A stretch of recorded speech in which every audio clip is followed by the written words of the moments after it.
Hello, and welcome to a new episode of the Burning Questions series by Fantasy Football Scout.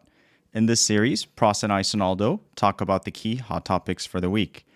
We're back. I think it's been a minute since just you and I, Pras. Very happy to have you back from your New York trip. Welcome, everybody. Pras, how are you doing? I'm very well, thank you. You sort of only start doing this for a few months, and then when you miss an episode, you're itching. I was watching you and Kelly. You were fantastic, by the way, and there was so much I wanted to say, and it's great to be back. Yeah, it was weird missing you last week because usually when we have a guest, it's at least we're together. So, by the way, thank you, Kelly, again for if you are listening for joining me last week. That was really special for us. So, fun episode while you were gone. How was your New York trip, by the way? It was okay. I was working for the first week, so I can't say much, but the holiday was great after that. I was mainly in Manhattan, so very, very nice. Awesome. Surprisingly or interestingly, the City double in 36 has officially been announced right before we started to pod. So I don't think it changes much, right? I already knew, regardless of whether it drops in 36 or 37, what I wanted to do. So it's very interesting. But I think as our good friend Sean, FPL Hibbo, mentioned, we're going to be saying team dependent quite a bit today. So a lot of team dependent things going on for all managers. So exciting episode presented today. So today's agenda and topics will be planning for the remaining 4 game weeks, teams and players to target depending on whether you have no free hit 36, or free hit 37, Game Week 35 preview, and then our bus team. So ideally, as we've done previously in our episodes, presenting a no free hit scenario, a free hit 36 scenario plus draft, plus free hit 37 scenario plus draft should kind of give you an idea, because it is team dependent, of whether it's best to free hit in 36 or 37, or what players you need to bring in depending on those different drafts and strategies. So I think it'll be a very interesting episode for everyone viewing, regardless of what chip scenario you are in. Anything else to add before we get into it, Pras? No, let's get right into it. We've all got 4 free transfers left, 3 if you have a free hit left. So we need to make it count. So that's basically the idea of this episode. How can we plan and navigate the next few game weeks? Fantastic. Okay, so first of all, I want to give a good shout out to my good friend FPLBrunoo. I don't know if Keshav is watching this right now, but he was on a free hit 35, and it's interesting because as soon as the double was announced, he said, "Oh no, free hit 35 mudded." And you can see the reasons why, because now he's going to be scrambling to get the players he wants for 36 in terms of City players. But look at this team. I mean, he was up on Jesus all week. I was not really listening to him, even though he's one of my good friends. It's like, what are you talking about, man? And Jesus obviously had 4 goals and 1 assist, and I could not be happier for my good friend. Hopefully we get him on soon. We try to get him on this week, but work got in the way. So shout out to my good friend FPLBrunoo on such a great free hit, as well as bringing Jesus. On the free hit, generally the free hit didn't work out this week, or hasn't so far, because the more popular incumbents like Robertson, Saka did well. And then, people didn't go for Alonso necessarily. They had James or went for a triple attack. So the free hit didn't actually work, but for some that did. So also, for example, Adam from Above Average FPL, he did very well on his free hit. AA33, shout out to him from my Nirvana chat, did very well. Max Rhinos as well, who's on Twitter and on Nirvana, he's got Jesus as well. So I think people have done well, but this is what we say about free hits in a non-blank game week, and this will be a theme for 36 and 37. When you do it in a non-blank game week, you're basically, not only are you going with some players, you're backing against some very good players as well. So that basically means that Robertson puts a 15-pointer in, and you're actually negative in your free hit. So that was always the risk, but the reason we do it is because what Bruno has done with Jesus, right? That's the upside. Yeah, the upside chase here, and he is quite maverick, so shout out to Bruno. Well done here. Okay, let's get into it. So first thing we have is a fixture ticker, I guess, fixture chart from FPL Timbers. Pras, tell us what we have here.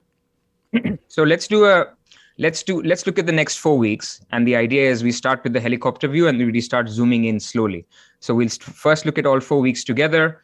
We then go down to 36, 37 free hits, and then we go down to 35 in particular. So for this one, what do we know? So 35, this is the crunch week. You can see here, you have Leicester in Europe, Man City in Europe, Liverpool and West Ham in Europe. So basically it's the crunch week.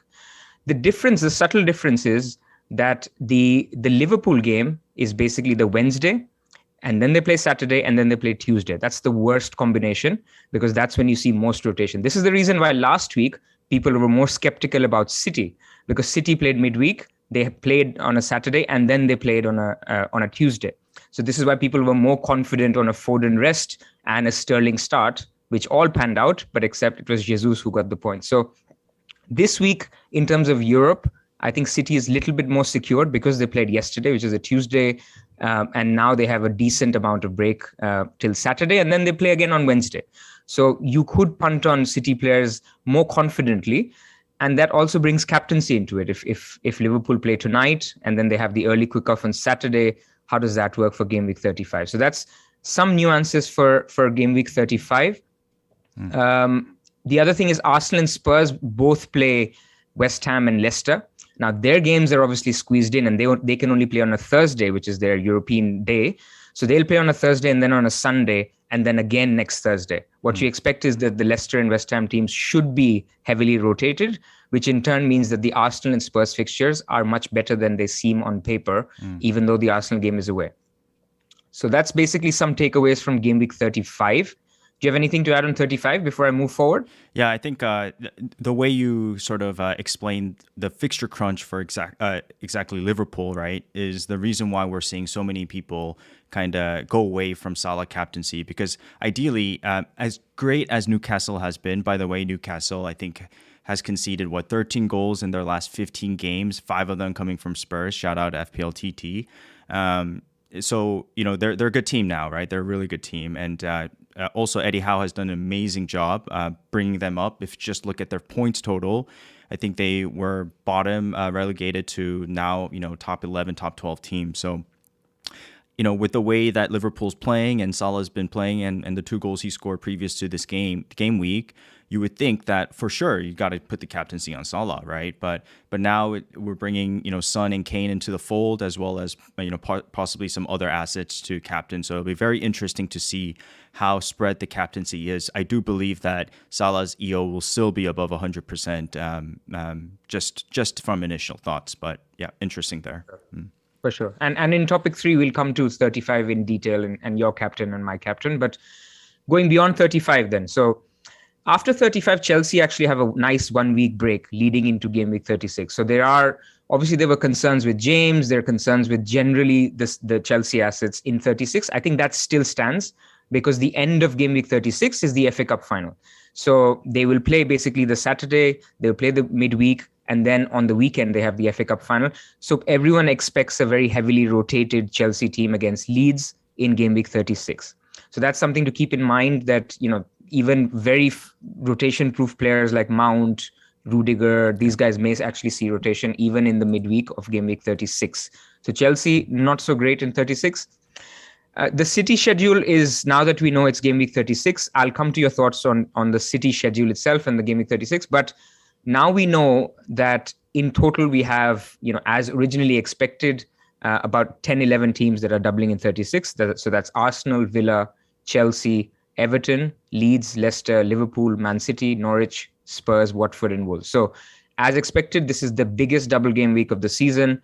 But as we will come to a free hit draft for 36, we don't have a lot of options because, Spurs play Liverpool. Arsenal have suddenly gone for from a great team to a team that's struggling. Now, they did okay against Man United, but defensively, we don't have options anymore. Chelsea is a heavily rotated team. So suddenly, apart from Liverpool, we'll discuss where else can you go in game week 36. Then you have double game week 37. And in that, you have, now we were expecting a much bigger double, but it's a small double now, which is Villa, Burnley, Crystal Palace, Everton, and Leicester. So these are the only 5 teams that will double, and Man United will blank. The The pro and con for 37, we will come to when we look at a free hit for game week 37. But on paper, the doubles actually are pretty good. So Villa play Crystal Palace at home and Burnley at home. Everton play Brentford at home and Crystal Palace at home. So nice home fixtures basically make it rotation proof. But then on the counter, you'd say that some of these teams are on the beach, especially with Villa and Crystal Palace. Crystal Palace play Villa away and Everton away. So that's the situation as we have it. And then when we're talking about the ticker itself, another point to note is game week 38 has excellent fixtures for all teams. I wouldn't even worry about, making a good team for game week 38. Chelsea play Watford at home. Man City play Aston Villa at home. Arsenal have Everton at home. Liverpool have Wolves at home. And Spurs play Norwich away. So you have a lot of these players anyway. So I think the focus now, the reason why we want to spend time now on 36 and 37 is every transfer you make now should shape your strategy for what you're doing in 36 and 37. A popular example, sorry, go on. Yeah, so I think a couple things I've been telling my close friends who are semi casuals in terms of FPL is that when you're planning for the upcoming 34 game weeks, I say, hey, just eliminate 38. And just focus on 35, 36, 37, because if you bring 38 into the equation, it gets too complex. Plus, as you mentioned, all the fixtures are fine. So I think that you just isolate on an island on itself. I think an interesting point you made about 37, and I know you and I are aligned about, I think free hit 37 is, the City dropping in 36 is great for us, right? Because free hit 37 for me is on no matter what. And when I was wildcarding in 34, that was the plan anyway, regardless of where City dropped. And when you say, okay, so as you mentioned, Aston Villa, Everton, both home games, Crystal Palace, both away games. So Crystal Palace, obviously a much stronger team at home, but I do not think that Aston Villa are on the beach per se, right? Because since Gerrard has come into the fold, they've been really struggling and not great results recently, but they're not fighting for a European spot or relegation, but they're going to want to finish strong and they're going to want to, continue to fight and probably try to finish as high as they can. So I do believe that Villa is a good opportunity to jump on in the free hit 37. Plus, we don't want teams like Everton, Crystal Palace, Burnley, Leicester. We don't want to focus on these teams right now. So in free hit 37, an opportunity presents itself to differentiate from the common players and the common patterns that you'll see from the other teams. Yeah, fair point. I mean, I think in isolation, the City game week falling in double game week falling in 36 is good for somebody with no chips. I think that's the first thing to say. Why? Because what would have happened is if the City double fell in 37, you could have navigated 36 anyway. Everyone's team looks okay for 36. Now, I'm not suggesting there is an upside in 36. We'll come to it. But if you didn't have a free hit chip, in 37, you'd be struggling because you would be forced to make a City transfer. Now you can basically decide, okay, maybe I get Cancelo, maybe one more, and that's enough. And I can basically navigate the whole thing chipless. So I think the people without a free hit chip, this is the better way. For game week 36 free hit, I think also this is slightly better because you can now punt on three City assets and you can pair them with your Liverpools and your select Arsenal assets, because I think Tottenham don't have a good double game week 36. So what you could do is basically you just keep your Tottenham players, you get your City players. The con of this is you won't have those City players around the game weeks where they're fighting for the league. So when we come to the drafts, we'll talk about this. And then the last thing I want to say is, as you mentioned, free hit 37, there are certain strategies that you can make where you can still get that City triple up in game week 36, but yet take advantage of free hitting in 37. So I don't think this news impacts the free hitters much at all. It only impacts how you navigate your transfers in the future and what your team looks like right now. And then you decide if 36 works better or 37 works better. So that's basically it. I don't think anyone is muddled with this news. There's only positivity for people with no free hits. People with free hit, you will still make your gains in one of the weeks. Yeah, and there's also a lot of interesting questions that arise from maybe not just the double gaming announcement, but that we have certainly right now, because a lot of people punted on Sterling, for example. And so the idea was to go Sterling to Son, and then maybe back to like a KDB or who knows, Foden and some other City player. But Now that question has to be answered of where do you keep Sterling, whether he's going to get 3 games, 2 games, who knows, right?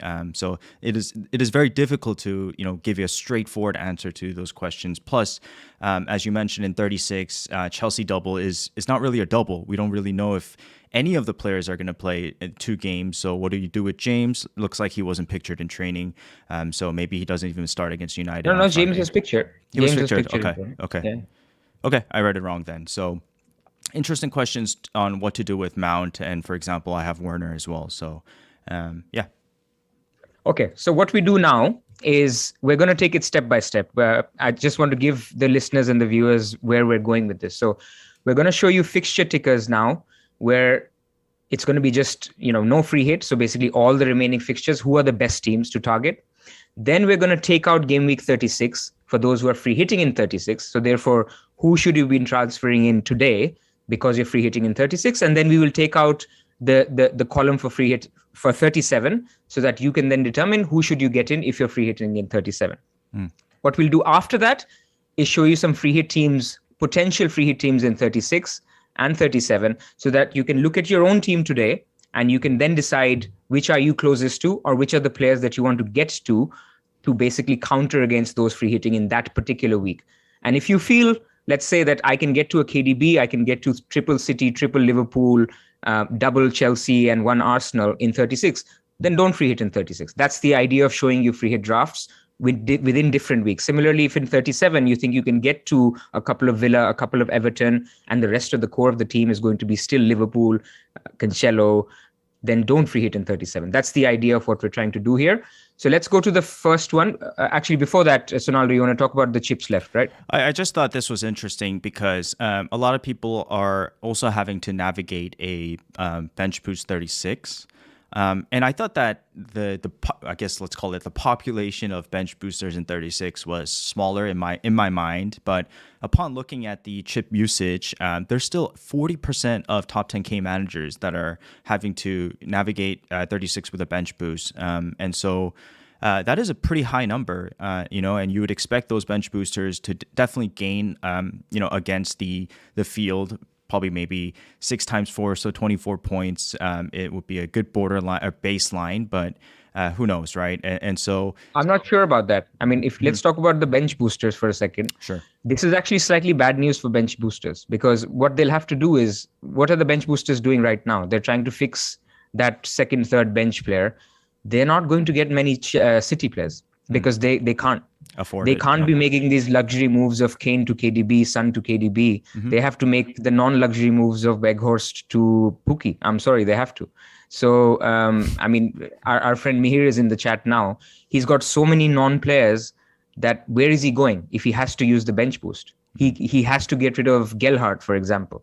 So I think City falling in 36 makes it even harder for them. Or they just have to accept that, look, we will keep our Kulusevskis and we will keep our, non-optimal players and not go for a Foden. And basically, I have to get this bench boost out of the way. So it's a decision they need to make. Maybe the answer is you sacrifice a better bench player for a better City player, but TBD. But I think bench boosters are in the position where they're not really deciding right now between free hit 36 or 37. They've already made the decision. They can't go anywhere else. It has to be bench boost 36, free hit 37. I think, Pras, the angle I was approaching it from, and I should have been more clear about it, is most likely the bench booster in 36 probably wildcarded a little later in 34. So I'm sure they had this plan in mind with the wildcard, regardless of where the City dropped. But I do get it. If you didn't wildcard, it is a nightmare, I guess, to navigate moving forward. And, it does put the appeal of possibly a free hit in 36 up, because you can really, really, focus on the Fodens, KDBs, and the attacking assets of City in 36. So, yeah. Yep, and Harry is taking offense. I'm not disrespecting Harry's bench of Dennis, Pedro, Gordon, and Foster. That's an elite bench. By the way, no, I think. Go ahead. Yeah. No, I was saying, I don't think bench boost itself is bad. I think it's a good week to bench boost. Yeah. I just think leading up to it, it would have been maybe nicer for the bench boosters to have the City game in 37, because they could just deal with this and then make their couple of hits for City players in 37 and then deal with that, or free hit in 37, depending on if you have it left or not. Yeah, I just want to say thanks, guys, for joining today, and shout out to the chat. It's super lit today. We got FPL Pig, FPL Harry, the Wire Boys. I think it might be LR, Ted. I see you, Mihir. Our usuals, and so Hibo many. is here too. What's that? Hibo is here too. Oh, Sean's here. I saw that comment about him saying I look like a high school kid. Bro, I'm like past 30 now, so I'll take that as a compliment. But thanks, Sean. Okay. All right, excellent. So let's do it now. So let's go to the fixtures, and now this is the fixture ticker, but sorted by difficulty, right? So first, we're talking to everyone who's not got a free hit left. So you're basically chipless. If you have a bench boost, that's irrelevant. We're still talking about the teams to target. If you have nothing, if you have no free hit left. So for the listeners, what we see here is at the top is Leicester, followed by Villa, Chelsea, Burnley, Everton, Spurs, Crystal Palace, Man City. I'm just going to talk about the top 8. So now Villa is a team to target. I think Villa, Leicester, and Everton are the only 3 teams that double. So you guys, without a free hit chip, you have to kind of punt on these teams. Leicester are obviously, their focus is out of the league. We'll see how their European fixture goes this week, but they're not really one to go for unless you're going for a Schmeichel over this period, because they'll have 4 games over the 2 weeks. So then my question to you is, if non-free hitters are looking at Everton and Villa as the 2 teams that double, where do you go? What are your thoughts? Everyone's putting me on the spot here. So let's start with Villa, right? Coutinho, after his haul in, I think it was 28, right? 28, 29, something like that, has been, Villa as a team have not been great. And Coutinho's not done much since then. So do you go there? Do you not go there? It's a tough thing to call, because you could save money and go to like someone like Ramsey and bet against Coutinho. But I do think Coutinho will be highly owned for especially 37. So I think he would be top of my priority list because he has the potential as a midfielder to rack up points. So he would be my first choice from Villa. I think Watkins is a good shout because the lack of attackers we see, and they do have home in 37. Plus, as I mentioned, I do think that they're not going to be on the beach per se, because they'll keep fighting, and I'm sure Gerrard will want the best results possible for that Villa team. Matty Cash is a good shout. I think Mings is a decent shout if you want someone else in there from the defense. But I think from the player pools, that's about it for Villa. In terms of Everton, I mean, I'm looking at Richarlison for 36. And the reason being is I need a striker that is less than Werner in order to upgrade Son to KDB, revealing my plans here. So who do you go for in terms of strikers? There's not much. So Richarlison's on my mind, and LR had that Richarlison touch, so I believe that his magic is still there, and I'm going to hope that he does pay off when I do bring him in, possibly. Maybe KDH, not KDH, Gordon as a budget enabler, but besides that, really nowhere else to go in terms of Everton. I don't trust them at all. Yeah. Sure. And that was the point. And by the way, if LR is listening, I'm pretty sure he's not going to free hit in. If he free hits in 36, he won't have Richarlison. So It's a compromise if you went there, because in 36, there may be other options, which we'll come to when we look at a free hit draft for 36. So I hear you. And this was basically the point of showing this, is that if you don't have a free hit left, don't over commit to Villa, Everton, or Leicester players just because they double. I think there's enough optionality with going with the other bigger teams. So, for example, Man City, not a lot of people have a lot of Man City players. They're above Liverpool, Arsenal in the fixture ticker. So we're coming to the time where people are chasing, where people want to be different.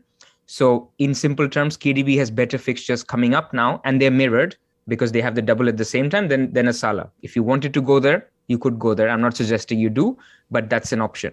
They're above Arsenal. So, for example, if you wanted to go against, maybe not Saka, but maybe Kulusevski, if you wanted to upgrade Kulusevski to a Foden, that's an option. So basically, you people without a free hit, I think you need to figure out what is the optimal number of City players that you want to have, because you will want some of them to cover the double. And then around that, I mean, they play Leeds you have to see what is the rotation scenario. We talked about the fact that they played on a Tuesday. So I'm not expecting huge rotation, but minutes will be managed. KDB will not play more than 65 minutes, for example, if he starts. So that's something to think about if you're not on a free hit in terms of how much City do you calibrate. I think Chelsea is also worth a hold if you don't have a free hit. Now, we said there will be rotation for Chelsea in game week 36, but look at the fixtures around that. I mean, they play Everton away.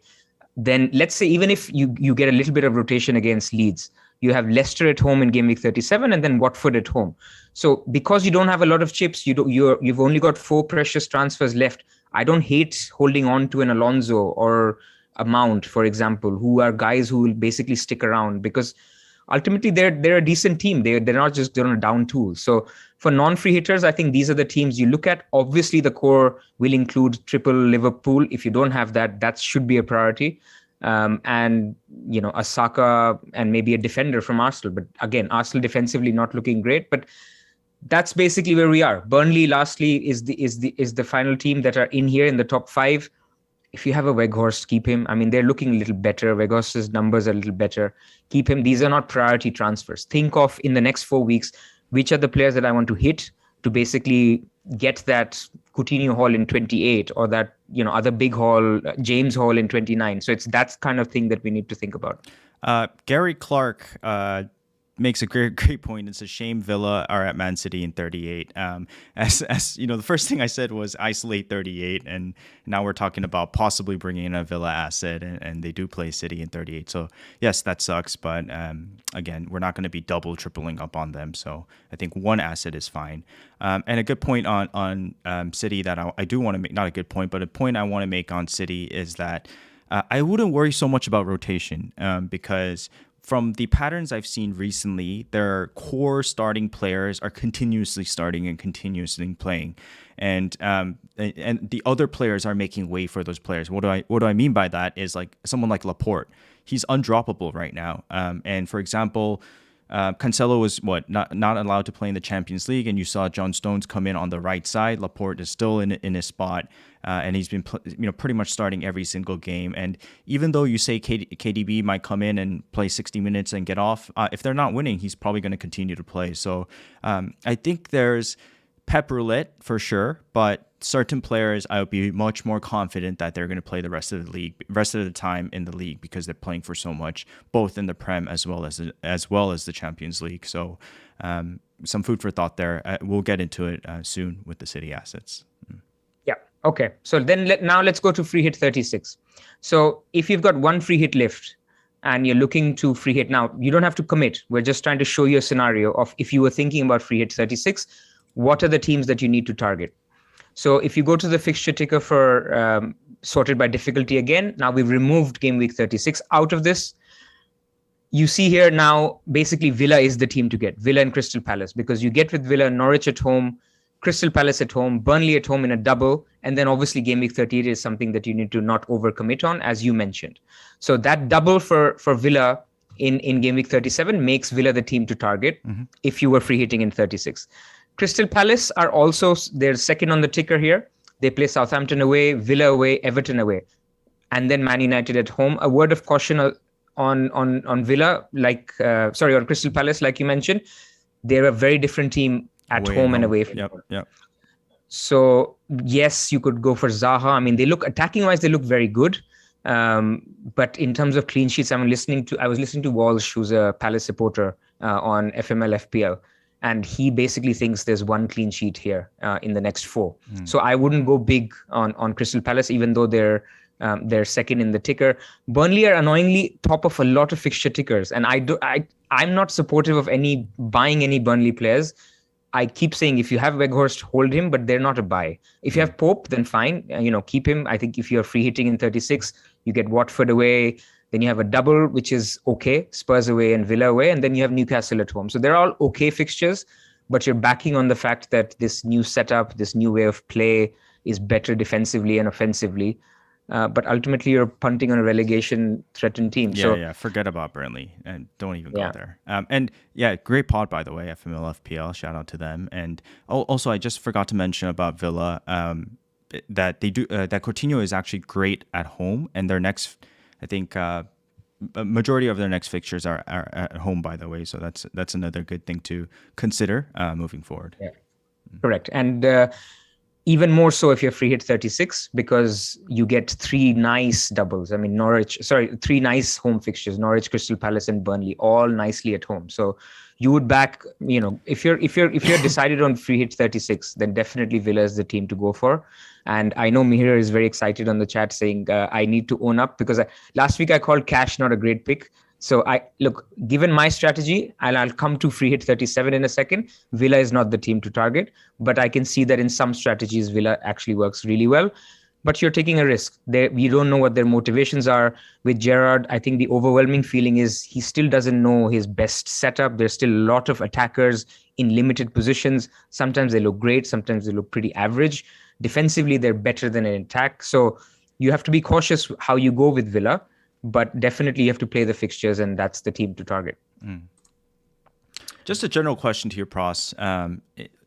End game of FPL in the years you've played, is there a preference in terms of form or playing the fixtures, or is that not even divided and kind of intertwined, if you know what I mean? As in, because it's such a iffy point in the season where some people are on the beach, some teams are on the beach, some players are thinking of transfers and this and that, right? I think the softer factors matter. So a lot of times, I think the sweet spot for underlying data is, I think, game week 8 to game week 34, where you can back underlying data and you can say, this is, I think Wolves defense is bad. I think Newcastle defense is improving. Leeds attack is good. After game week 34, I think things do change in terms of motivations. This is not, all the analytic FC will come and tell you this is not predictable. Past data doesn't support this. But look, we've watched football enough that I personally feel that if we're seeing signs that Southampton have completely down tools, I'm going to go with that sign. Even though their attacking numbers have been okay, I'm not going to back a Southampton attacker because they haven't shown that. Similarly, Burnley, when things change, for example, Newcastle, Burnley, they're developing trends with a change that has been caused by a new manager. Again, something you watch out for. But I think ultimately you play the fixtures. I mean, you could have Villa with all the motivation in the world, but if they're playing, look at Leeds, for example. Leeds are playing Man City, Arsenal and Chelsea in the next 3. They have all the motivation in the world to do well, but are we backing them? Less so. I guess Rafinha people will hold. Some people are bullish about Rafinha as well. We'll come to that when we talk about game week 36. But that's where I am. Cool. So last couple of words on free hit 36. I think if you are free hitting in 36, hold your Tottenham assets. I think that's the biggest advantage for free hit 36. You get to forget about form and how Spurs are playing. Look at the fixtures around game week 36. They play Leicester at home, they play Burnley at home, and they play Norwich away. And you get to take all of them out if you wanted to in your free hit in 36, and you basically use up all that money in other players like City and Liverpool and others. So I think Spurs are a definite hold if you're looking to free hit in 36. And apart from that, again, we mentioned Chelsea, decent. Teams to get rid of. And this is a theme throughout.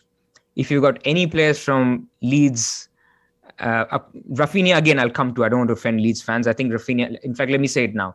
Rafinha's double in 36 actually looks hard, but it's not that hard.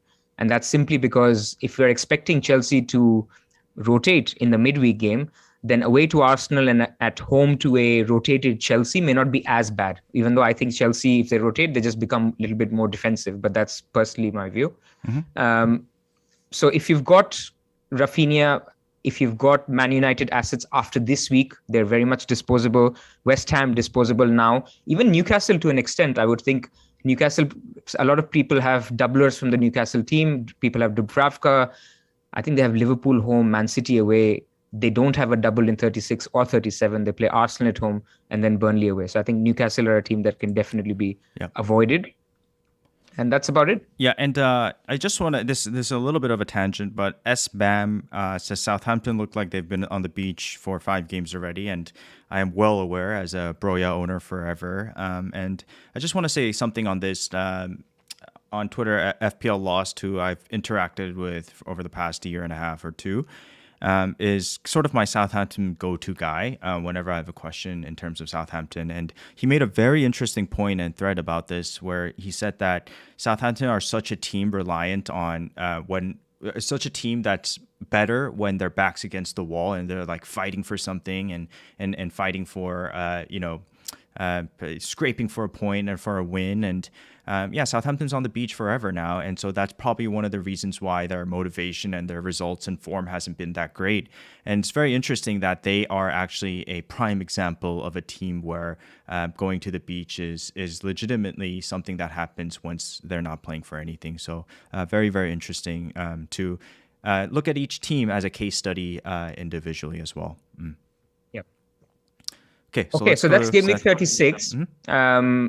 One other point actually in 36 is Leicester is a lot less appealing if you're free hitting in Gameweek 36. So despite the double doubles, you basically need to take out of your mind the double double concept and essentially think about what is the team that that I will have outside of the free hit.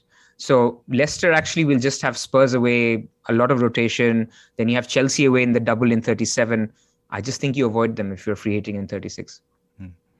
Our good friend Zoff is in the chat as well. Thank you for joining, Zoff. Rotation is a slight worry for Coutinho with so many games back-to-back, something I actually didn't think about. So another key food for thought there. I guess they have a bunch of games back-to-back. So. They do. And which is, and the Liverpool game, normally you would think that they need high-energy players. That's the game he gets the rest. But given his Liverpool connection, maybe, he will push to play that game. So when does he get the rest? Maybe in Game Week 37, home to Crystal Palace. But we don't want to speculate, but I think that's a fantastic point. Coutinho, if you punt on him now, you want him to play the next 4. If you're free hitting, you can then decide if you want him or not, depending on how many minutes he's played.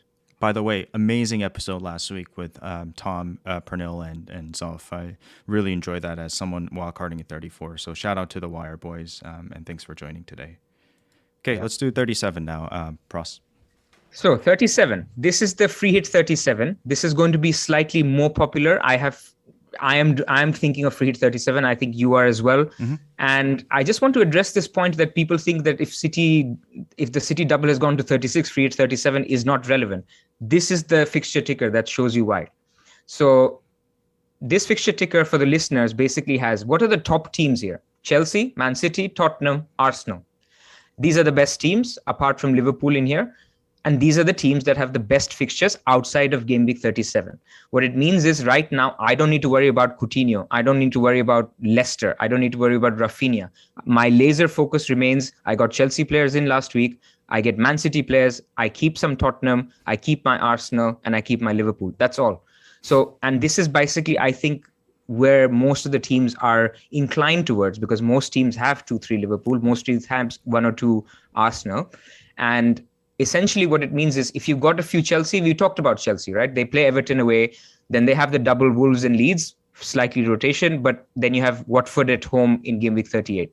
Man City, you basically get them now for Leeds away, Newcastle and Wolves in the double, and Aston Villa at home in 38. So I'm not trying to overlay rotation here. We need to see what are the right players to overcome this. But the point still remains that these are the teams to target. These are the teams that have something to play for. Spurs and Arsenal, again, they have a double in 36 that you can go for. You have those players. And around that, so Spurs have Leicester at home in 35, Norwich away in 38. Nice. Arsenal, West Ham away, a rotated West Ham. You have them for the double. And then in 38, they have Everton at home. So my point being, if you're free hitting in 37, you worry about no other team and you just punt on these lesser teams in 37 and then you get out of them. You don't go anywhere else. What are your thoughts? No, I completely agree. And that's a first laser focused from you. So I like that phrase. And we haven't really said team dependent too much. So Sean is mudded here, but interesting point I do want to make, right, is that, yes, sure, that we can focus on Chelsea, Tottenham, Arsenal, Liverpool, City. However, a lot of us already have them, right, or have a majority of them. So the different angle here is actually finding the right players from those teams, or maybe moving these big big boy chess pieces in order to get other big boy chess pieces. And for me, I'm thinking about what to do with the Chelsea assets, for example. So it's a little bit more trickier for me than as you put it, Pras. But I do understand what you're saying is that if you do free hit in 37, you can not focus on the Coutinhos and stuff and just sort of free hit them in 37. Yes, 37 does not necessarily mean that if you go with this strategy, you're going to get the most maximized points, because a free hit in a blank is ideal. However, there's no blanks in 30. There's not. I think United is the only team that blanks in 37, right? So again, it doesn't mean you're going to get more points. It just means that you can navigate the other game weeks a lot easier than trying to win against the non-free hitters in 37. Yeah. Absolutely. And I think we're not saying here that the upside is more in game week 37. The upside could be more in any other week.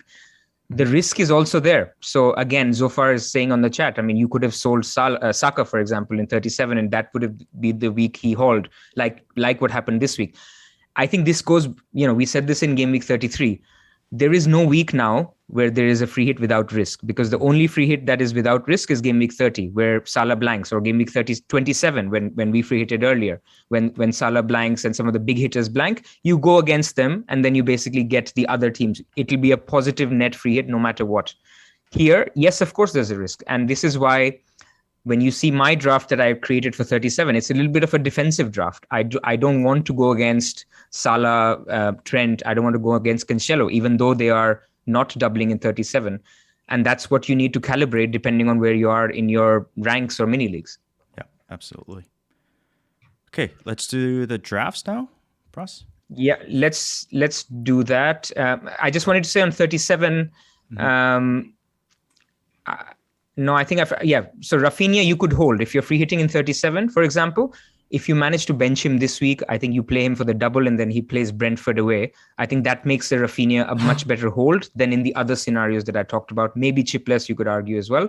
And I think here in this case, Villa is not a priority anymore. You basically focus on the other teams that I mentioned. So not to repeat myself, but that's all on free hit 37. So now let's get to the drafts itself. And the idea to show you the draft, we've again spent 15-20 minutes on these drafts. This is not to basically use as the free hit and essentially, exactly. It's not the free hit template. It's actually more interesting for the people not looking to free hit that week and to see how close can you get to this team with transfers. If you can't get close to the team, then free hit this week. Same for 37. If you can get close to that team, that's the week that you don't free hit, and you see what I'm saying here. So that's why we create these drafts, to give you that idea of where people will be going. So should we start with the first one, Sunalda? Yes, but I have a quick question. I think it's a very popular question because if you look at this free hit 37 and you look at Arsenal's fixtures, they have West Ham, Leeds, and Everton. So pretty solid fixtures are surrounding them, especially with West Ham being on the beach. Is Nketiah an option at all? I actually got some DMs about this, and I basically think that he's sort of yes, he almost had a goal, right, from offside that ended up being a Saka penalty, I believe. Yep, exactly. The narrative would have been different if he did get that goal, but he looks lively, he looks great. But do you think he's an actual option with Lacazette lurking behind him? I don't know is the answer. I think he's got his place, but it's the thing with these youngsters. I mean, we've seen him get minutes before. Number one, he's not as prolific. Mm-hmm. And number two, he could just lose his place any time.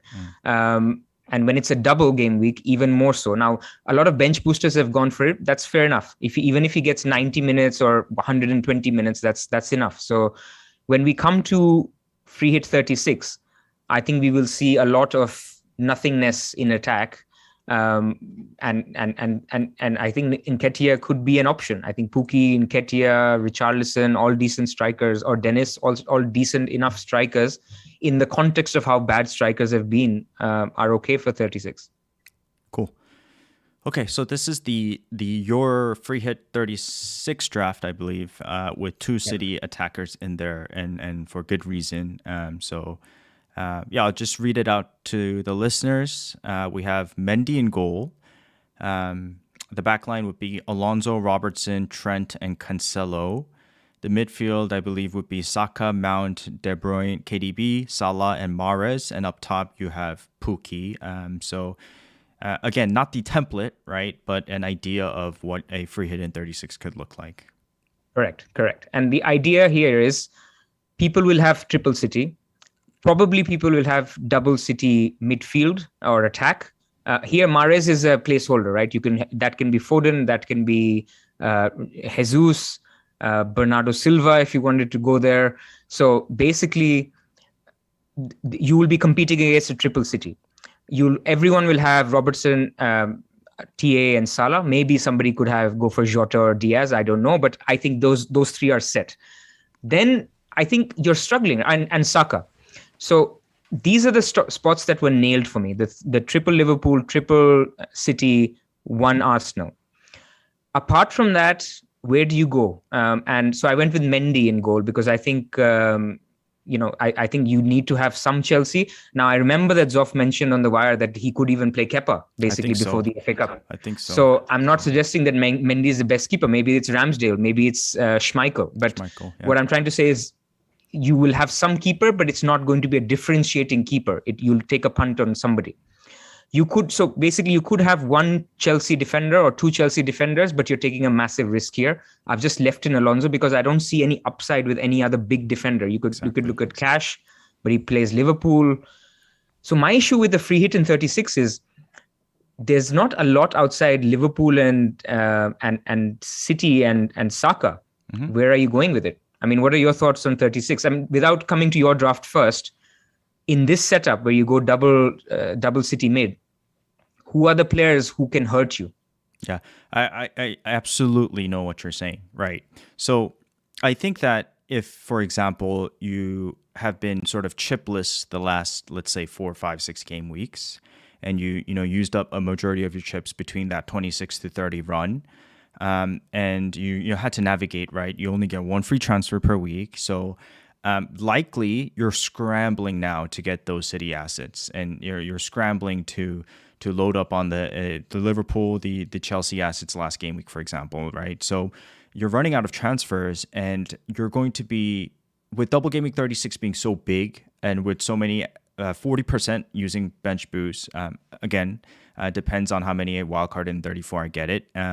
With a lot of people using, wildcard in 34,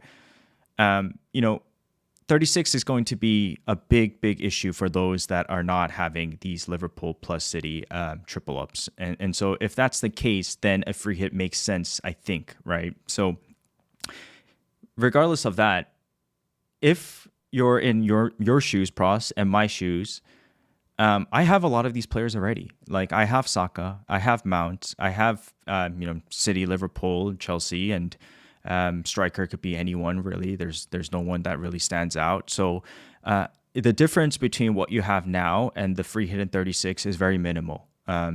Versus the difference in the team structure and the team players you have in 37 versus what we have now is quite drastic. Whether that ends up being good or bad, who knows? But I do agree with you. I think that you can navigate 36 without a free hit if you do have, a core template amount of players from the big 4 teams, as you mentioned previously.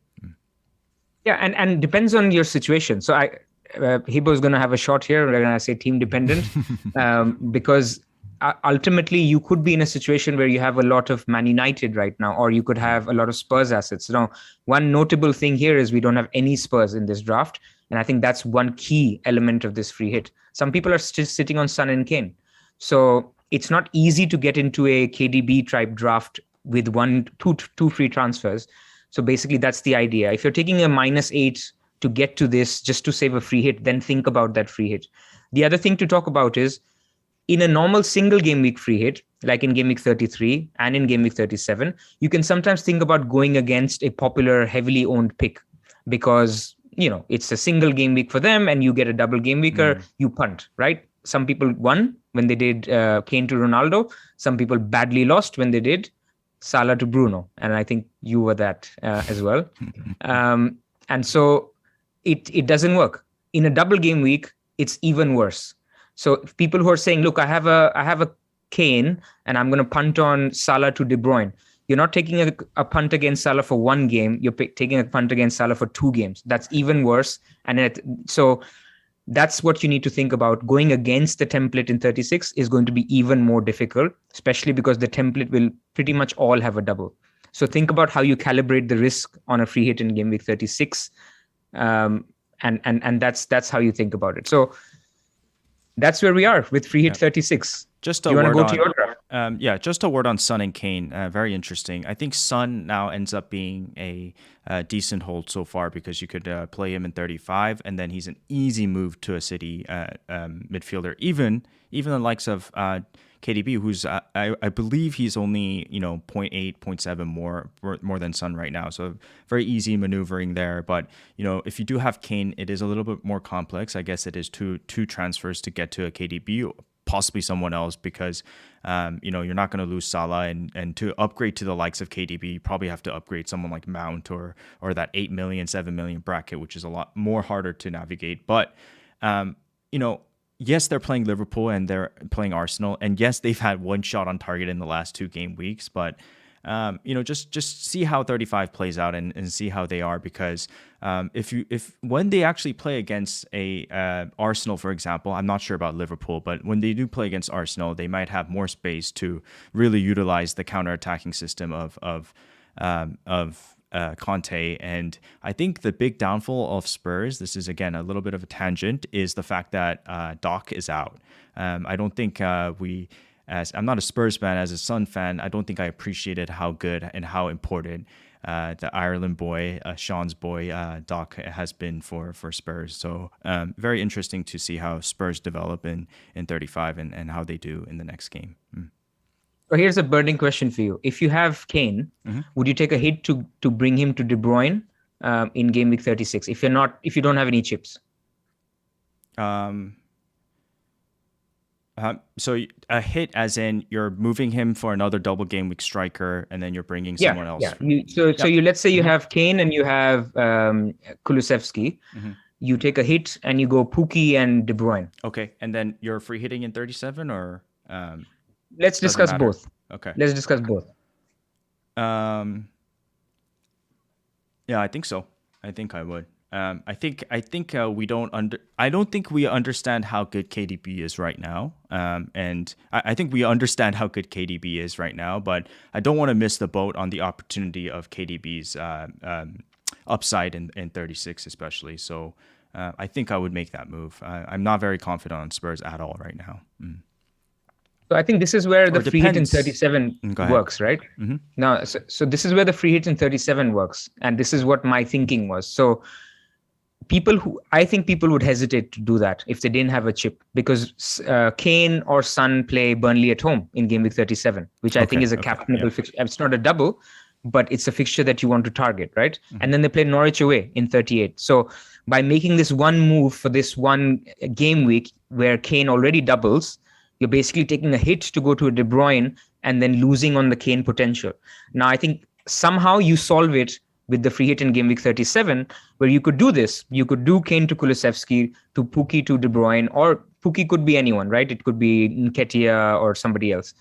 You do that move, and then in game week 37, you actually get Son and Kane on your free hit. So when we see the free hit draft for game week 37, you don't have to worry about this De Bruyne move because you lose out on the upside in game week 37. In fact, you will then double down on the upside in game week 37 because nobody will have Son and Kane and Kane in game week 37. Obviously, the downside to this is you have no Spurs because you're free hitting them in 37. You have no Spurs away to Norwich in game week 38. But then De Bruyne again plays home to Villa. So if, let's say, City have the title is done, then you go De Bruyne to Son again, and if you wanted to in game week 38. So that's basically the thinking, that game week 37 free hit helps you in 36 as well. And that's the whole point of the free hit. That's what it's supposed to do. It shouldn't just help you in that particular way. To summarize, in that scenario, if you free hit in 37, you would make the move. But if you don't free hit in 37, you would not, and just get in someone like a Foden for someone else, right? You would probably do that. I think so. Okay, cool. Oh, yeah, I guess I did make a draft too.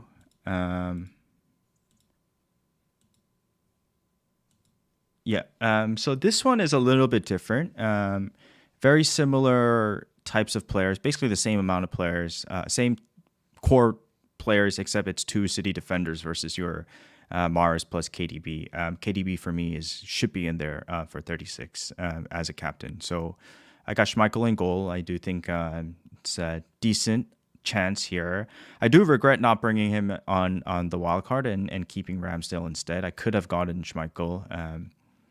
I don't know. I just couldn't go there for some reason, but I think I would bring Schmeichel in for the 36 free hit, and then I like Cancelo and Laporte in there. Even though I guess I see the upside in going to City attackers for 36. So also this one's very similar to what most template teams, not most non chip using 36 teams will probably be at, just because it's easiest to get to these players. This is why I think free hitters won't do that. This is why free hitters will go for double attack.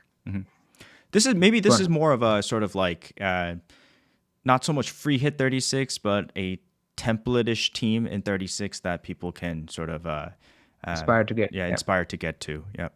All right. So you've read read your team, then we'll discuss it. So this would be Schmeichel in goal, Cancelo, Trent, Robertson, Laporte, Alonso. I've read that in such random order. And then you got KDB, Salah, Saka, Mount in there. Mount is a iffy one because I probably think he doesn't play both, especially that second one being right before the FA Cup final. And then Richarlison at striker. Literally, I have no idea what striker to get. There's such a limited pool of striker options for just FPL in general, and especially 36 too. So, Richarlison in there. Pukki could be there. But that's about it. I don't think I want Dennis or King at all. So yeah. Yeah. So look, this is not.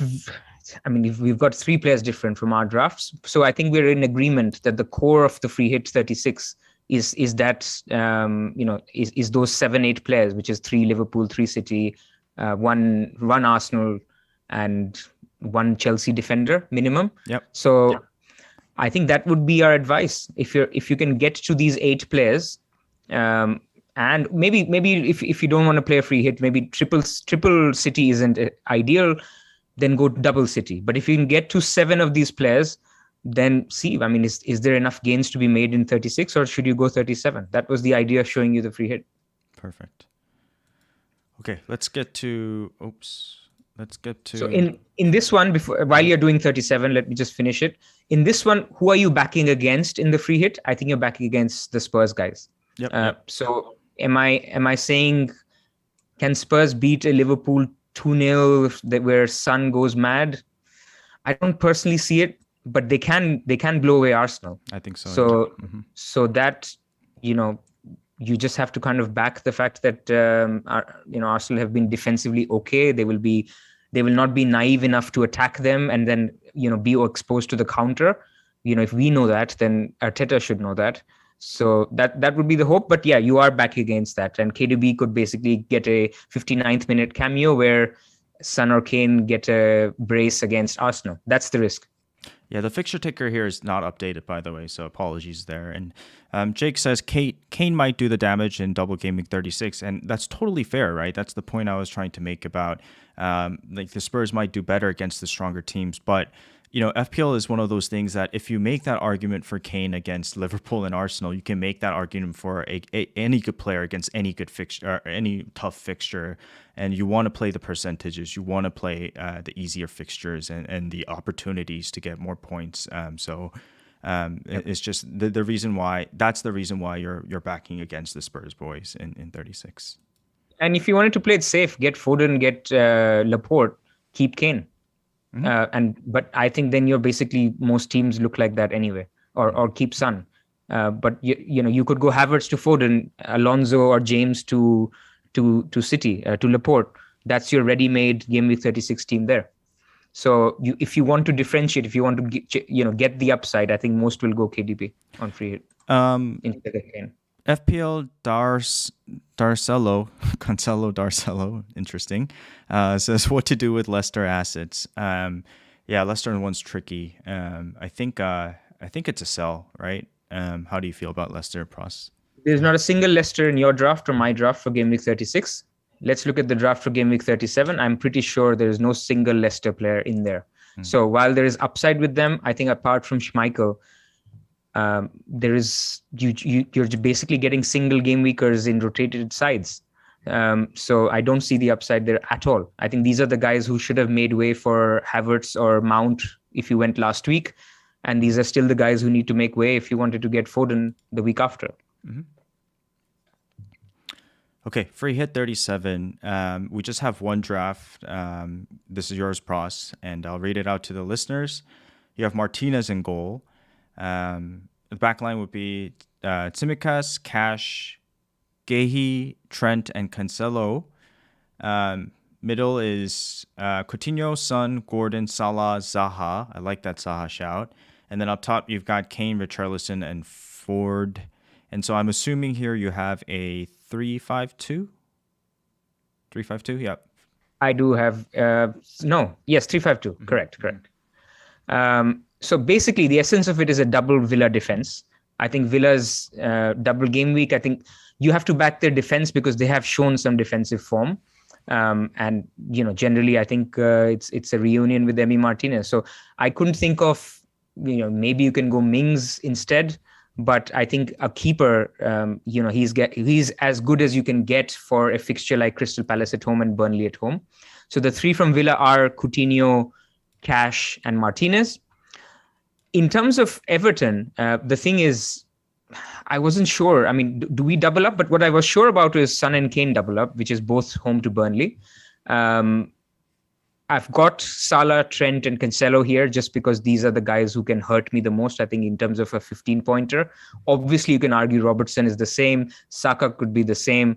You are backing against the template in this one. And like it happened in Game Week 33 free hit, like in Game Week 34 free hit, you could end up with negative points. But I think what is important is even if you did as well as the template, which I think is a bad scenario because you should be doing better, you still hopefully made your gains by going KDB and another City player in Game Week 36, where others didn't. So the gains from the free hit aren't in the free hit game week itself.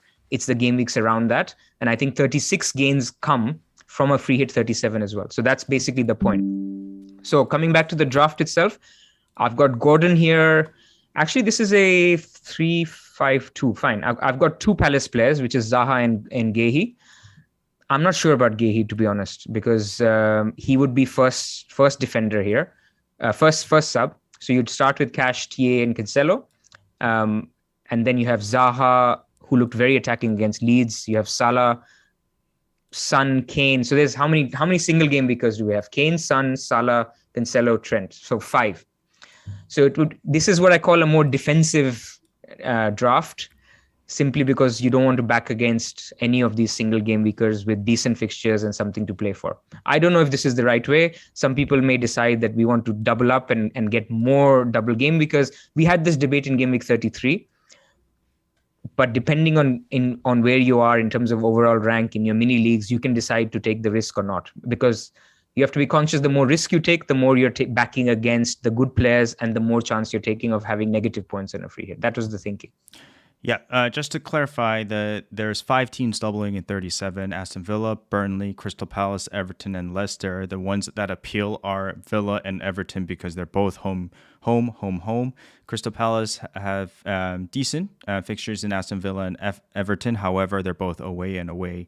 And I think the point that I do want to make here, Pras, is that look, you spent maybe 15, 20 minutes making this draft, and as you mentioned, it is a defensive draft. And instead of worrying about whether this free hit is good or not, what we've done this season throughout Burning Questions is implement this exercise for chip planning and transfer planning for the upcoming, let's say, 5 fixtures ahead.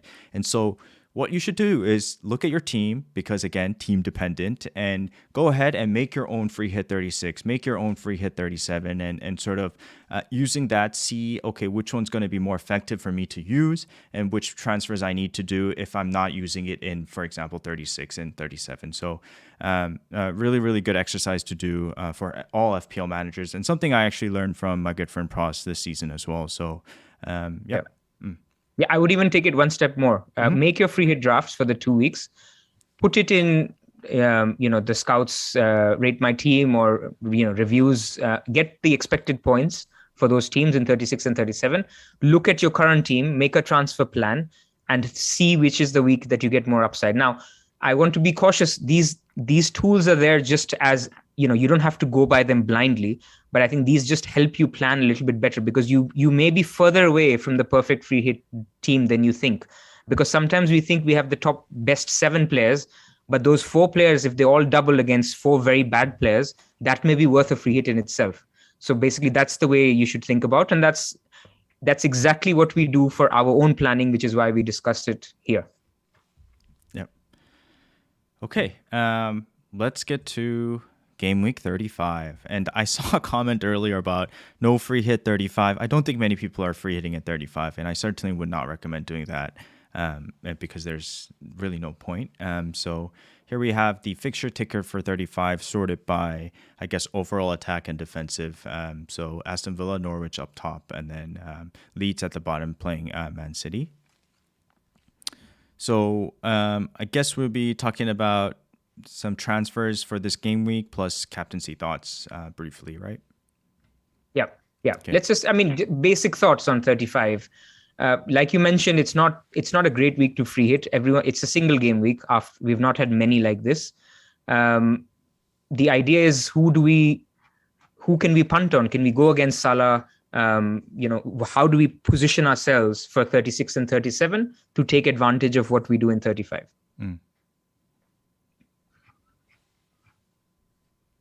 So shall we? Okay? You've got the fixture ticker up, right? Yeah, I got the fixture ticker up. Yep. Okay, so. Look, I think we've talked about the fact that this is team dependent. So you've got Villa assets. If you wanted to, for example, already you've nailed down that you're not free hitting in game week 37. I think Villa is the team to target.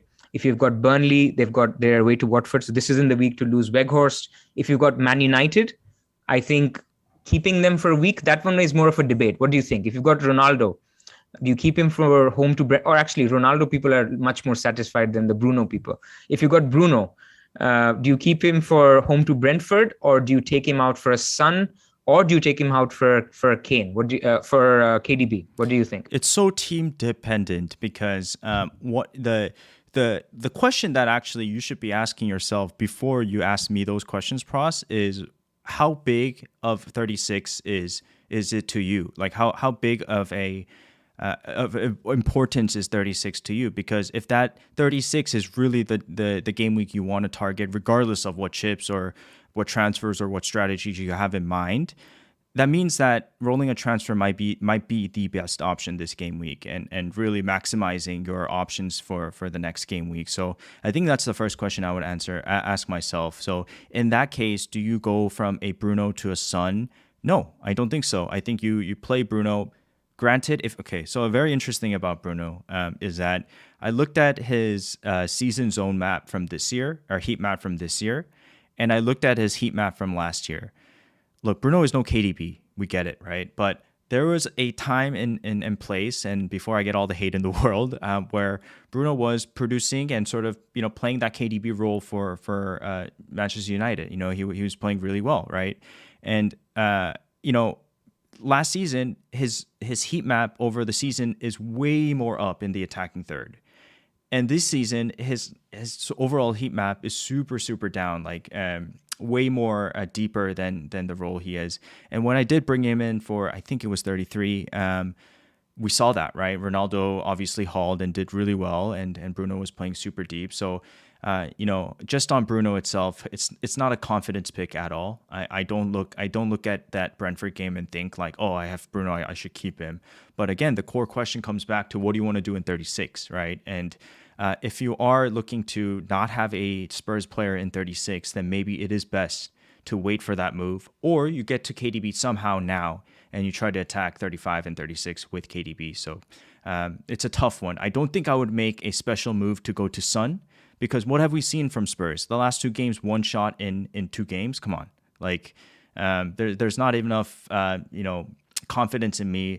If it was 1 game sample size, I would be okay, fine. Maybe you can go for a Son, but I'm talking about my favorite player here, and I'm not confident in the I was Spurs gonna say, teams. guys, Yeah. everyone screenshot this, save this.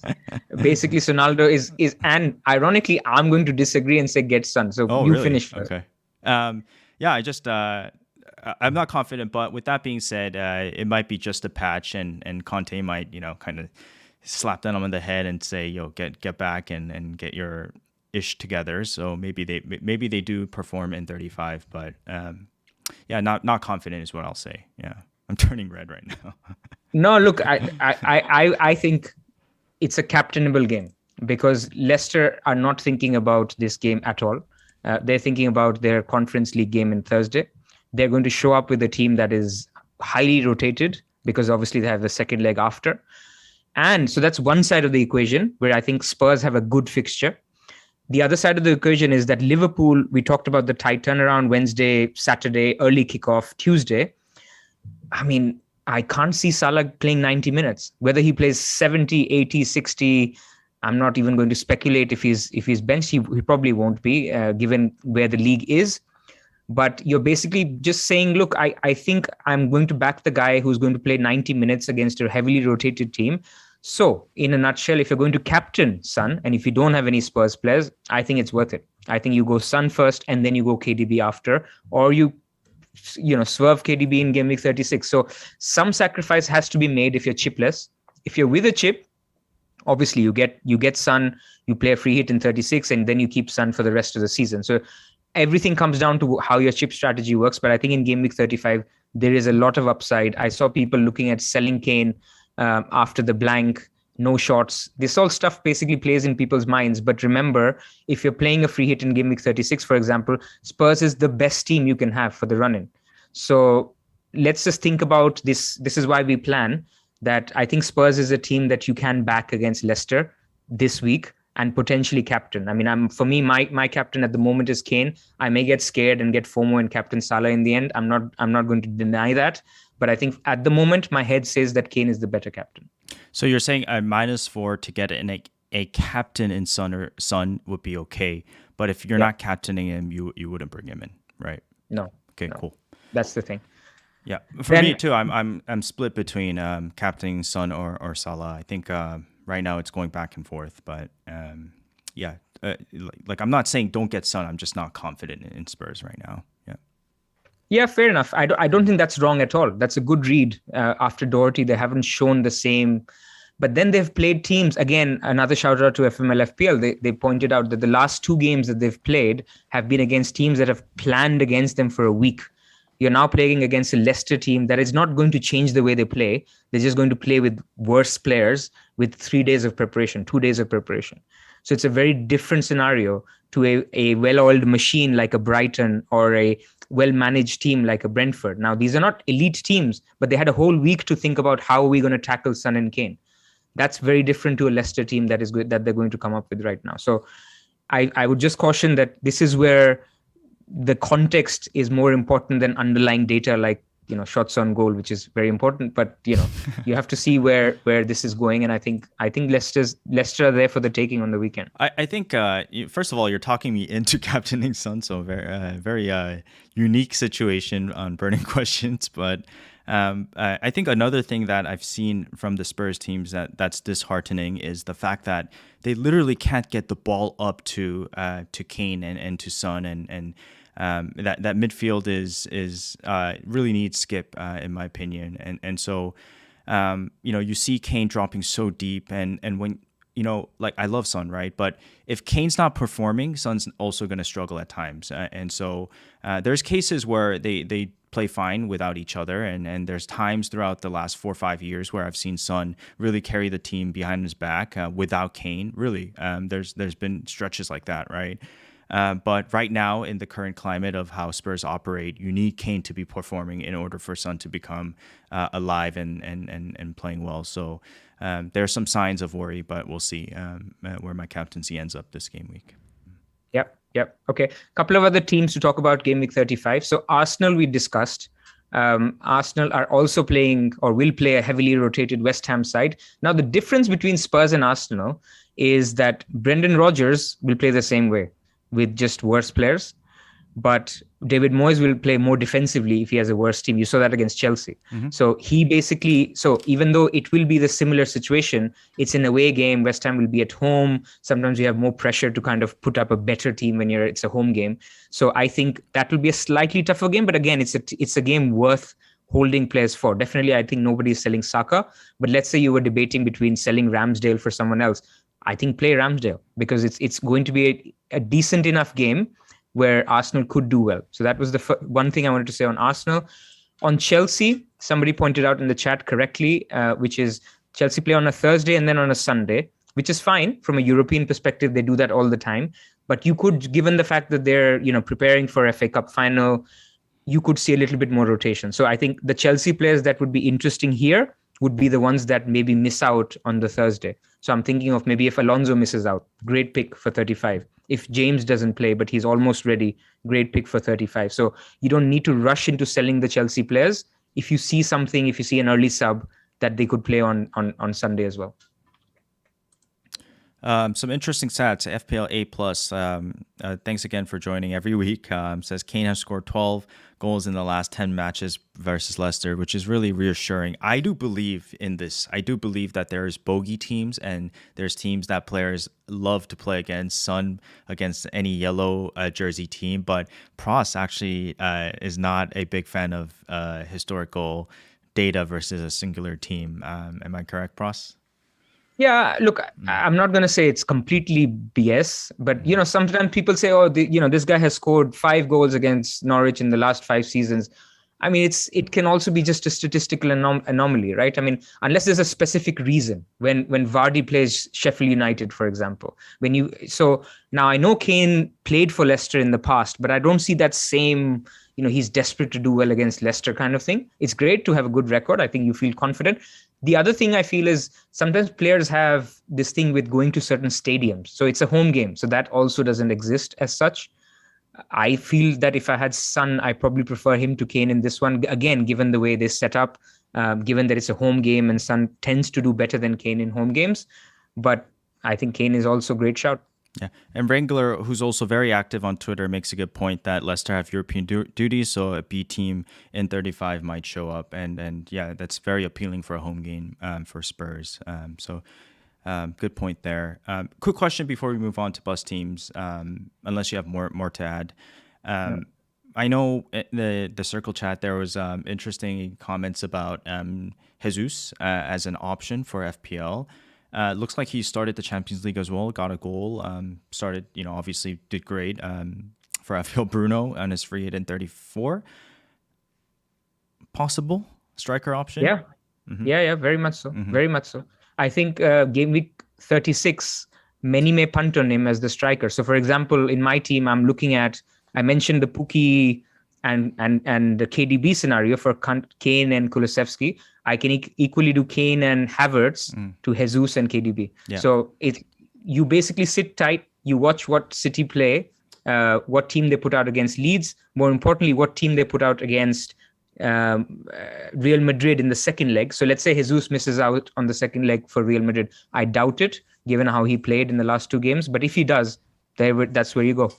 And one of the things about Pep Roulette is that I've noticed, look, I'm no expert like our friend Luke, but what I've realized is that, yes, Pep Roulette exists because of the luxury amount of amazing players he has in his team. I mean, think about Grealish not being able to, get a sniff into the starting 11, right? Is that Pep likes to reward the players that are quietly working hard and continuously being professional, and then they find a run of form.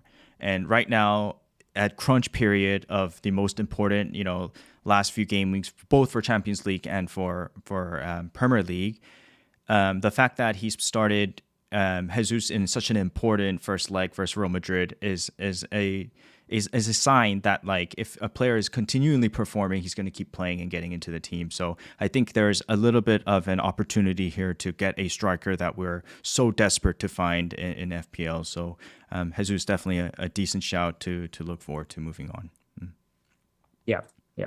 I mean, my fear with City for the double is that not many will play both. I think other than KDB, Laporte, Cancelo, maybe Foden, Edison, there are not many who will play both. So that would be an issue, but you don't think about the City players now. In fact, that's one reason why going to a City player before maybe a rotation rife City team in this week is maybe not the right play. You just wait after Real Madrid. Wherever you see this, you take a punt on X minutes for the double, and that's when you punt on your two City players. It could be Laporte, it could be Foden, it could be KDB. I think that Laporte and Cancelo play every single game for the rest of the season. A bold statement here, but that was the point I made earlier about how I feel there are certain locks in this team with the importance of each game for City that I just don't see Laporte being rested in that City defensive lineup moving forward. So, which again puts free hit 37 more appealing in general, but. Okay, we have your buzz team here, Pras, first. Please do read it out and then tell us what you're thinking. Okay, so I've got Ramsdale in goal. I've got a back five of Robertson, Trent, Cancelo, James, Alonso. I've got Salah, Saka, Havertz, and Kulusevski in midfield. And I've got Kane up top, who is currently my captain. And the bench is irrelevant. I mean, I've got Martinelli, Broha, and cheapo striker and keeper. Basically, one thing I should warn people is forget about your bench, especially if you have a free hit, right? I mean, don't waste your transfers on those guys just because they may be a risk of a cameo or whatever. Just stick to it. Make high value transfers. Now you've only got 4 left, maybe 5 with a hit. Make them count. So I'm not touching Martinelli. I'm not touching Broha, and I'm not touching Ford. So it'll be somewhere else. For this particular week, I have only 1 free transfer and I will be saving it unless something happens in the Champions League game tonight. And then with the two free hits next week, I will go anywhere, but 99.9% I will be getting 2 more City players next week. Okay.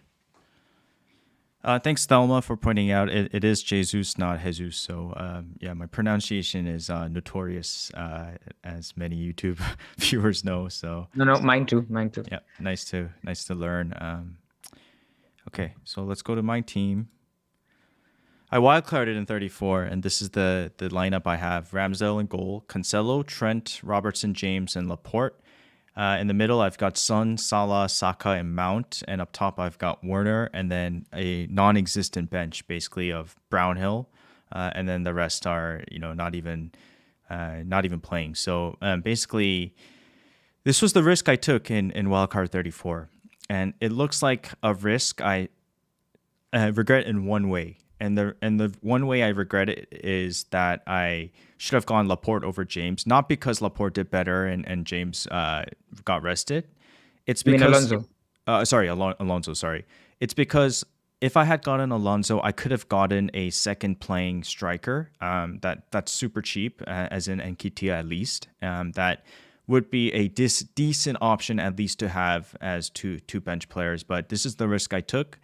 No regrets here, and now I just have to sort of hope for the best that these players don't get rested. I'm very confident that the Liverpool and City assets I do have will play. It's just what do I do with James, Mount, and Werner is going to be a big question mark for 35, not so much for 36, because I will probably move 1 or 2 of them on in order to fund a move to from Son to KDB in 36. So. Yeah, what do you think, Pras? I'm a little bit worried here that maybe two players might not play in 35. You're worried about the Chelsea guys? I'm worried about the Chelsea guys. Yeah, but they will cameo, so you won't need a bench anyway. I mean, we discuss after Thursday, right? Because we see how many minutes Werner gets. I mean, if he doesn't start, he's like a great option for Everton. If he does start, then maybe he's a rotation risk. So TBD. I think for Chelsea assets, you just sit tight till Thursday and then you decide. What you need to be thinking about is what team are you putting out for 30s? Because you now can only go KDB. You can't go a second mid, right? Or maybe Foden. I can go Foden, but see, that's the thing, right? The Chelsea boys all double and Son doubles, but maybe keeping Son for 36 is more sensible in the sense that I can move around the Chelsea pieces and just have guaranteed doublers in Son plus, like, who knows, maybe a KDB is Foden is a guaranteed doubler. So I have some questions that I need to be answered, but likely I'll just do Sun to KDB. Maybe keep Mount and downgrade Warner is what I'm thinking, and then James becomes a problem as well. But I'm just I mean, gonna what if you did? Sorry. What if you did Mount and Werner to KDB and what? What can you afford? Mount and Warner to KDB. I don't think that's possible. Yeah, Okay. yeah, I don't think it's possible. All right. You still have to play a striker, right? And This is the problem. yeah, I wish we didn't have to. yeah. I'd like to play a No, 5-5-0. Yeah. no, because but Mountain you would still have somebody, but I guess it doesn't fund it. But yeah, you have to basically decide KDB or Sun. This is what we've been discussing whole pod. It's a risk reward thing. I think most free hitters will have KDB. So you have to decide if you go against it, if you free hit in 36 or not. I'm pretty set on Kane to KDB. Yeah, me too. I'm pretty set on Sun to KDB. So I'll probably take a hit. I'll probably take a hit, maybe two, but probably just a hit, and just kind of roll the transfers and roll with this team in 35 and hope for the best. Yeah. Yeah, nice. And you want to talk before we go about how the bench boost has gone and any regrets or any learnings? Oh man, my Twitter has been very gloomy recently. I was gonna say, I mean, this guy is getting philosophical by the day. No, I've been very busy in real life. I really have, and I think the weekends are an opportunity for me to rest and sort of enjoy the football. But when you have FPL as a burning passion, it's sometimes hard to enjoy it when your players aren't performing. And I think I was a little bit more down because of the fact that like I don't obsess over it, right? I'm upset about it for maybe 30 minutes after the game, right? But I was upset because I've been near the 10K rank range for the longest time now, and I just haven't been able to break into it. And it's been frustrating because I'll have players that do well, and then I'll be missing out on these important hauls here and there, including the right captaincy shout. But that's the nature of the game. And I really thought that 33, 34 would be the opportunity for me to sort of really climb the ranks because I played BB and 30 and wildcard. But a learning opportunity in the sense that just because you held onto your chips does not necessarily mean it's going to work out. But still a long ways to go. Still 4 game weeks to go. So no more philosophical down tweets, but more happier and hope for the best type of tweets. And the rank will be the rank at the end. But we'll make good decisions moving forward. Yep. Yeah. Look, I think the longer you play, the longer you'll know that you just regret your decision. If you made the wrong call, then fine, but not the outcome. Outcome is not in your hands, right? So if some of this was bad luck or anything else, you can't do anything about it. You just move on. Yeah. And look, if it's bothering you mentally and stuff, it's okay. Just get away from your phone, get away from the game for one day, and I'm sure you'll come back the next day fresh and laugh it off and realize like, why was I so emotional about just a fantasy game? So as much as we love it, it's still a game. But of course, we want to do our best and continue to make good decisions. So long ways to go. Still 4 game weeks and a important double coming up. So. Good luck to everyone out there, and we'll see you on the bright side at the end. Thank you very much. Okay, thank you guys, and we'll see you next week, Wednesday per usual, and good luck this game week. Bye.